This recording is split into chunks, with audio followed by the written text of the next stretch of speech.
السلام علیکم۔ حکایات شخصادی میں سے خوبصورت آواز کی تاثیر۔ ایک خوبصورت نوجوان نے بانسری بجانا سیکھ لیا اور ایسی بجاتا کہ سننے والوں کے تن بدن میں آگ لگا دیتا۔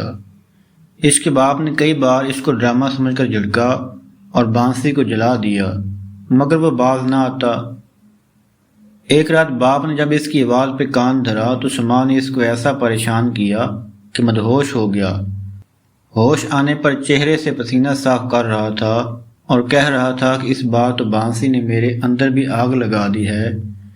مست دیوانے تبھی تو رقصے کی نہ ہیں کہ ان کے دل پر واردات کا دروازہ کھلتا ہے تو کائنات سے ہاتھ جھاڑ دیتے ہیں۔ ہاں، یہ بھی یاد رہے کہ رقص اس کو حلال ہے جس کی ہر آستین میں ایک قیمتی جان ہو۔ ہر زمانے از غیب جانو دیگر است۔ میں نے مانا کہ تو تیراکی کا ماہر ہے، لیکن ننگا ہو کر ہی ہاتھ پاؤں مار سکے گا، لہذا نام و نمود اور مکر کا لباس اتار دے، کیونکہ لباس والے ہی دریا میں غرق ہوتے ہیں۔ دنیاوی تعلقات و اغراض، حجاب و محرومی کے علاوہ کچھ نہیں۔ جب یہ ناطے ٹوٹیں گے تو وصل محبوب نصیب ہوگا۔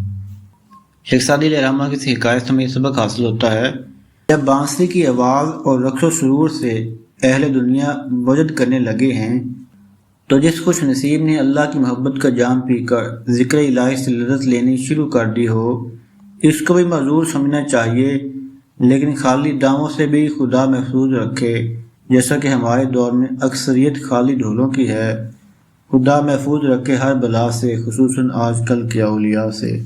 تمام نئے آنے والے دوستوں سے گزارش ہے کہ چینل کو سبسکرائب کریں اور بیل آئکن ضرور پریس کریں۔ شکریہ۔